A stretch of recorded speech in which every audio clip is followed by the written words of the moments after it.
আমি বিচার দিয়ে গেলাম এখানে আমি ছিলাম যখন ওনার সামনে আমাকে অপদস্থ করা হয়েছে। উনি একটি টু শব্দ করেননি। উনি কিভাবে সমাজের নেতৃত্ব দেবেন সেই কথা আমি জানতে চাই আপনাদের কাছে।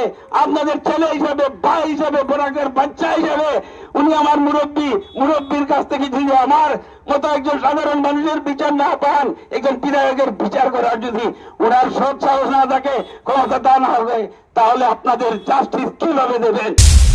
আমি এই বাজারে দাঁড়িয়ে বিজয় মালাকারকে জানিয়ে দিতে চাই, আপনার বোল্ডোজার দেখাবেন না আমাদেরকে, আপনার বোল্ডোজার দেখাবেন না। যদি আপনার বিজয় মালাকার যদি আপনার বোল্ডোজারের ক্ষমতা থাকে তাহলে দেখে দেবেন বোল্ডোজার লাগিয়ে তার পরিণাম ভয়াবহ হবে। বিজয় মালাকার আমি হুঁশিয়ারি দিচ্ছি, তাই না ধমকি দেওয়াই গেলেইছন, সাবধান বিজয় মালাকার। এখান বাদারখান্দির কোন দাইয়া হুমকি দেখাই না। আমরা গড় রাতাবাড়ি দাইয়া হুমকি ধমকি দিও না, মানুষের নিরীহ মানুষের বড় গিয়া আমরা গড়ি তোমার দেখিলেই বেশি মাতামাতি করো যদি। বিজয় মালাকার আমি হুঁশিয়ারি দিচ্ছি, তোমার ক্ষমতা নেই বাদারখান্দিতে নিরীহ মানুষকে তুমি ভয় দেখাও, ধমকি দেখাও। যদি দম আছে, ক্ষমতা আছে, আমার সঙ্গে এসে লড়াই করো, ইউডিএফের সঙ্গে লড়াই করো। আমরা পুরুষ না, আমরা মাঠ ছেড়ে পালিয়ে যাই না। আমাদের লড়াই বিজেপির সঙ্গে। আজকে যদি কংগ্রেসের যারা আমার গাড়িতে লাথি মেরেছেন তাদেরকে আমি বলি, ভাই যদি সামান্যতম সৎ সাহস থাকতো তাহলে বিজয় মালাকারের কথার প্রত্যুত্তর কেন দিলেন না? যে বিজয় মালাকার আমার লড়াই হাফিজ রফিক সাহেবের সঙ্গে নয়, আমার লড়াই বিজয় মালাকারের সঙ্গে, আমার লড়াই হিমন্ত বিশ্ব শর্মার সঙ্গে, আমার লড়াই কৃষ্ণেন্দু পালের সঙ্গে। আমরা স্পষ্ট বলতে চাই, রাজনীতিতে শালীনতার প্রয়োজন আছে। রাজনীতি এত নিচের গেম নয়। আমরা আশা করেছিলাম হাফিজ সাহেবের কাছ থেকে একটা সুন্দর, সুষ্ঠু এবং একটা কালচার পলিটিক্স আমরা পাবো, কিন্তু যেদিন থেকে রাজনীতি শুরু হয়েছে সেই দিন থেকে দেখছি দাঙ্গা বাঁধানোর চেষ্টা করা হচ্ছে, ইউডিএফ নেতাদের গালি দেওয়া হচ্ছে, ইউডিএফ কর্মীদের গালি দেওয়া হচ্ছে। আজকে এই বাজারের সম্মান কতটুকু থাকবে যে বাজারের এই অঞ্চলের মানুষকে আমরা প্রাণ খুলে ভালোবাসা দেই। আমরা এই অঞ্চলের দাবি নিয়ে বিধানসভায়, লোকসভায় সবসময় সরব থাকি। প্রত্যেক সমাজের সমস্যা নিয়ে আমরা আমরা লড়াই করে থাকি। বিরোধী দলের ভূমিকা আমরা যারা কে পালন করেছে গত 5 বছরে, গত 10 বছরে বলতে পারবেন নাকি কেউ? অন্তত আমি আমার কথা বলি, গত 3 বছরে একদিনও আমি শুধু আমার সমষ্টির জন্য কথা বলে ক্ষান্ত থাকিনি। আমি সব সময় সমস্ত বরাক উপত্যকার আসামের সংখ্যালঘু সহ লাঞ্ছিত, বঞ্চিত, নিপীড়িত মানুষের আওয়াজে আপনাদের হয়ে লড়াই করি।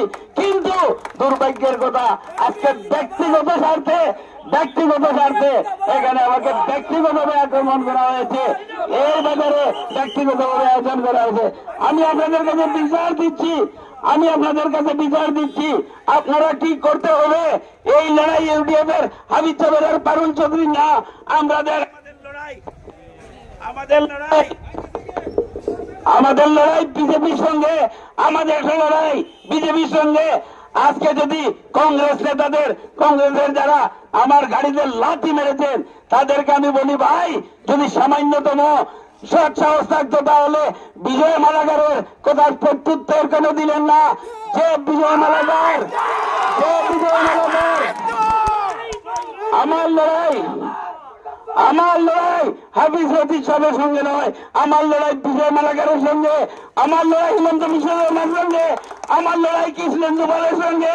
আমি এই বাজারে দাঁড়িয়ে বিজয় মালাকারকে জানিয়ে দিতে চাই, আপনার বোল্ডোজার দেখাবেন না আমাদেরকে, আপনার বোল্ডোজার দেখাবেন না। যদি আপনার বিজয় মালাকার যদি আপনার বোল্ডোজারের ক্ষমতা থাকে তাহলে দেখে দেবেন বোল্ডোজার লাগিয়ে তার পরিণাম ভয়াবহ হবে। বিজয় মালাকার আমি হুঁশিয়ারি দিচ্ছি, তোমার ক্ষমতা নেই বাদারখান্দিতে নিরীহ মানুষকে তুমি ভয় দেখাও, ধমকি দেখাও। যদি দম আছে, ক্ষমতা আছে, আমার সঙ্গে এসে লড়াই করো, ইউটিউবের সঙ্গে লড়াই করো। আমরা কাপুরুষ না, আমরা মাঠ ছেড়ে পালিয়ে যাই না, আমরা সামনে থেকে লড়াই করি, সামনে থেকে ফেস করি। যদি আমার কংগ্রেসি ভাইদের মধ্যে আমার কোনো ক্ষোভ নেই, কোনো আক্ষেপ নেই, হয়তো আপনাদেরকে কোন নেতা ইনসিস্ট করেছেন, যিনি পেছনে থেকে বিজেপিকে সাহায্য করার জন্য এখানে এসেছেন। আমি স্পষ্ট বলে দিতে চাই, আমাদের লড়াই হাফিজ সাহেবের সঙ্গে নয়, অন্য কারোর সঙ্গে নয়। এখানের একজন যুবক লন্ডন থেকে তিনি শিক্ষা নিয়ে এসেছেন, সমস্ত করিমগঞ্জের বিভিন্ন অঞ্চলে ওনাকে সংবর্ধনা দেওয়া হয়েছে। কিন্তু দুঃখের বিষয়, তিনি হাফিজ সাহেবকে নিয়ে বসে ভিডিও বানিয়ে আমরা পেয়েছি সোশ্যাল মিডিয়ায় যে বুথ দখল করতে হবে। আমি অনুরোধ করব, বুথ দখলের প্রয়োজন নেই। আমরা জনগণ করিমগঞ্জের অত্যন্ত স্পষ্টবাদী এবং ম্যাচিওর জনতার সেই মন মানসিকতা আছে। কিভাবে বিজেপিকে রোকা দেয় জানেন। আর পারুল চৌধুরী সাহেব সামনে থেকে লড়ে, সামনে থেকে গত 5 বছর 7 বছর লড়েছেন। তিনি পালিয়ে যাওয়ার লোক নয়, 2 বার নির্বাচনে হেরেছেন। একদিনের জন্য জমি ছাড়েননি, মানুষের সঙ্গে ছিলেন, মানুষের সঙ্গে আছেন, মানুষের সঙ্গে থাকবেন। আর কিছু লোক যারা বসন্তের কুকিল সময় সুযোগ এবং ব্যক্তিগত স্বার্থ নিয়ে রাজনীতি করেন। ইতিহাস সাক্ষী আজকের প্রার্থীকে আমি ব্যক্তিগত কোনো আক্রমণ করছি না, কিন্তু গত 4 বার 5 বছর উনার ইলেকশনে নির্বাচনের পরে তিনি কোথায় ছিলেন? অনেকে বলেন অনেক কথা, আমি সেই বিতর্কে যেতে চাই না। আপনারা মূল্যবান ভোট যাতে নষ্ট না করেন, আপনাদের একটা কথা স্পষ্ট করে আপনারা বিচার বিবেচনা করবেন, ঘরে গিয়ে রাতে শুয়ে চিন্তা করবেন। ভোট 5 বছরে আছে, সেই ভোটটাকে আমরা আবেগে নষ্ট করলে চলবে না। আবেগ দিয়ে রাজনীতি হয় না, আবেগ দিয়ে জাতির সমস্যার সমাধান হয় না। এখানের কিছু যুবক 2-4 জন এই অঞ্চলের না বাইরের লোক যারা আমাকে গালি দিয়েছে, তাদেরকে আমি জানতে চাই, আমাকে যদি গালি দিলে করিমগঞ্জের মানুষের লাভ হয়, রোজ আমি আসবো এখানে, রোজ গালি দেবেন, আমার কোনো আপত্তি নেই।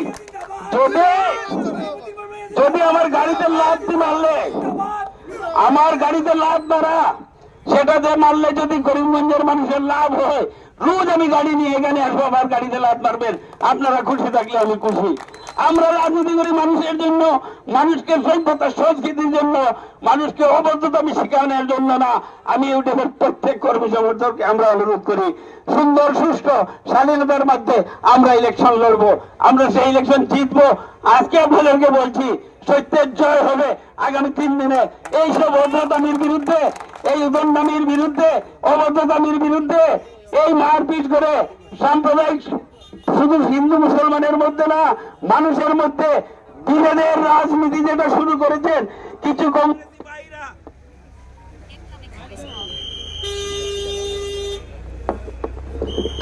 কংগ্রেসি ভাইরা যারা এখানে নাই, বাইরে থেকে এদেরকে ভাড়াটিয়ে আনা হয়েছে এখানে গন্ডগোল বাজানোর জন্য, বিভাজনের রাজনীতি করার জন্য, মানুষকে বিভাজন করার জন্য। তাদেরকে আমরা ধিক্কার জানাই, তাদেরকে জানিয়ে দেই।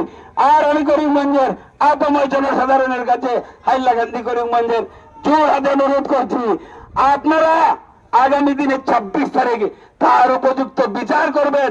একজন মৌলানাকে যেভাবে গালিগালাজ করেন, একজন নির্বাচিত জনপ্রতিনিধিকে যেভাবে গালিগালাজ করেন, এটা সুষ্ঠু মানসিকতার কথা নয়। রাজনীতি আজকে আছে, কালকে নেই। সমাজ থাকবে, আমরা থাকবো, আমাদের ছেলেমেয়েরা থাকবে, আমাদের ভাই বোনরা থাকবে। ওদের আমাদের থেকে কি শিক্ষা নেবে? রাস্তায় দাঁড়িয়ে কাউকে গালি দেওয়ার শিক্ষা দেওয়ার জন্য আমি তো এখানে এসেছেন নাকি? এখানে আমি ছিলাম যখন ওনার সামনে আমাকে অপদস্থ করা হয়েছে, উনি একটি টু শব্দ করেননি। উনি কিভাবে সমাজের নেতৃত্ব দেবেন সেই কথা আমি জানতে চাই। আমি বিচার দিয়ে গেলাম আপনাদের কাছে, আপনাদের ছেলে হিসাবে, ভাই হিসাবে, বোরাকের বাচ্চা হিসাবে। উনি আমার মুরব্বীর কাছ থেকে যদি আমার মতো একজন সাধারণ মানুষের বিচার না পান, একজন বিধায়কের বিচার করার যদি ওনার সৎ সাহস না থাকে, ক্ষমতা তা না হবে, তাহলে আপনাদের জাস্টিস কিভাবে দেবেন? শুধু না, তার শুরু অন্যায় দিয়ে আর শেষ অন্যায় দিয়ে তিনি কোনোদিন জনগণের কোন নিরাপত্তা, কোন সুরক্ষা, কোনো কিছু দিতে পারবেন না। ৩,৪০০টা কেস হয়েছিল এনআরসির নামে। আমি ওনাকে রিকোয়েস্ট করছি, অনুরোধ করছি, যদি সব সাহস থাকে তাহলে একটা কেসে উনি পার্টি ছিলেন, উনি করেছিলেন, সেটা কালকে প্রকাশ করুন। আমরা তথ্য দিয়ে, ডাটা দিয়ে রাজনীতি করি, গালি দিয়ে, গাড়িতে লাভ বেড়ে রাজনীতির বিপক্ষে আমরা। আপনাদের এখানে যদি কোনো ছেলে মনে দুঃখ পেয়ে থাকেন, কোনো কিছু করে থাকেন, আবেগের বসে থাকতে, আমার গাড়িতে যারা লাভ বেড়েছেন, আমাকে যারা গালি দিয়েছেন, তাদেরকে আমি সালাম জানাই, সালাম দেই। আপনারাও সালাম দেওয়া শিখুন। অবৈধ রাজনীতির সমাধান হোক। আমাদের লড়াই মুখ্যমন্ত্রী হিমন্ত বিশ্ব শর্মার সঙ্গে, RSS এর সঙ্গে, বিশ্ব হিন্দু পরিষদের সঙ্গে, কৃপানাথ মাল্লার সঙ্গে, কৃষ্ণেন্দু পালের সঙ্গে, আর 3বার সাকি বিষয় মালাকার তাই ধমকি দেওয়াই গেলেছেন, ধমকি দেওয়াই গেলেছেন। সাবধান বিজয় মালাকার, ইখান বাদারখান্ডির কোন দাইয়া দম হুমকি দেখাই না।